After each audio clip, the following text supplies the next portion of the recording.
మరణాత ప్రభునందు ప్రియులారా, ప్రభువైన యేసుక్రీస్తు నామమున మీకు శుభములు త్రిత్వదేవుడు ప్రసాదించునుగాక. ఆమేన్. ప్రియమైన స్నేహితులారా, దైవ లేఖనములలో నుండి మనము దేవుని వాక్యమును ధ్యానము చేసుకుందాము.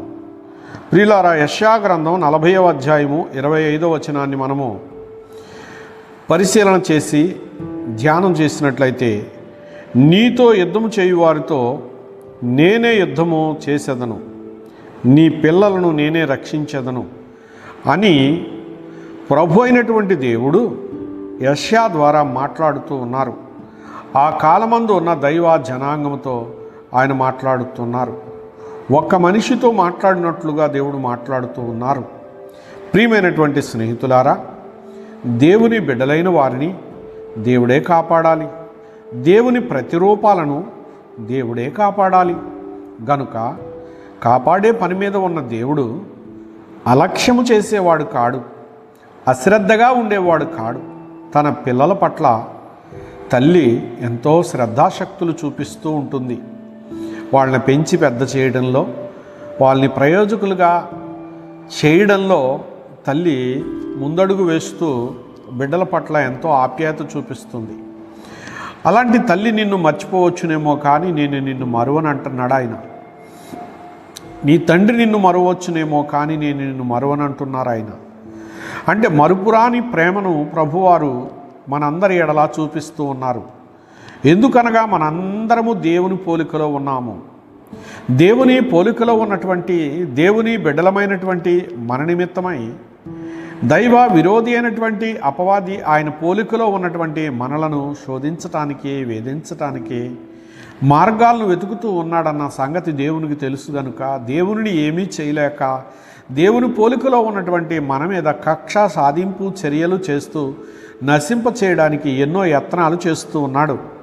గనుక వాడి క్రియలను లయపరచడానికి దేవుని కుమారుడుగా దేవుడు భూలోకంలో నరరూపమున యేసుక్రీస్తుగా అవతరించిన మహానుభావుడు.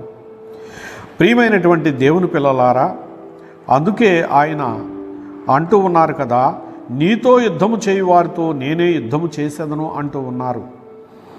అపవాది అనేకమైనటువంటి ఆశలు బాణములుగా మానవుల మీద వేస్తూ ఉన్నాడు. కనుక మానవుడు లోకాశ, నేత్రాశ, శరీరాశ అనేటటువంటి విషయాల్లో పడిపోయిన వాడుగా ఉన్నాడు. కనుక వాటన్నింటినీ జయించడానికి ప్రభు అయినటువంటి క్రీస్తుగా లోకానికి వచ్చిన మహానుభావుడు జయం పొంది ఆ జయము మనకు ప్రసాదించిన వారై ఉన్నారు.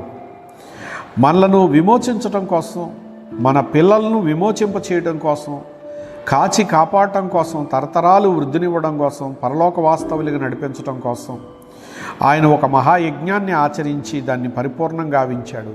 మరణమై పునరుద్ధానుడై తిరిగి లేచారు మరణమును జయించిన మహాదేవుడు. అట్టి మహాదేవుడు మన పక్షముగా మనకు మాట ఇచ్చారు. గనుక మాట ఇచ్చినటువంటి మహిమాస్వరూపుని యొక్క మాటలు జీవము గలవి, శక్తి గలవి. గనుక మన పట్ల అవి అన్నీ కూడా నెరవేరుతూ ఉంటాయి. ప్రియులారా, కొన్ని విషయాల్లో మనము ఇలాంటి సందిగ్ధాల్లో పడిపోయి ఆలోచన చేస్తూ ఉంటాము.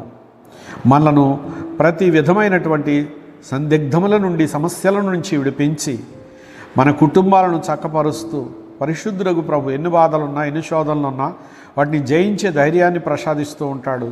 అపవాది క్రియలు లయపరుస్తూ ఉంటాడు. ఆయన మనకు ఆశ్రయముగా ఉంటారు. ఆయన మనల్ని ఆదుకుంటూ ఉంటారు. ప్రియులారా, ఆయన వైపు మనము చూస్తూ ఆయన మాటలను మనసులో ధరించి మనము ఆయన కొరకు మొరపెట్టినప్పుడు ఆయన మనకు ప్రత్యుత్తరం ఇస్తూ మనతో ఉండి మనను ఫలింపజేస్తారు. అట్టి దేవదేవుని కృప నేడున్న మనందరికీ ప్రభు ప్రసాదించునుగాక. ఆమేన్. మహాపరిశుద్ధుడైన ప్రభువా, ఈ చిన్న ప్రార్థన ఆలకించుము. స్తోత్రములు.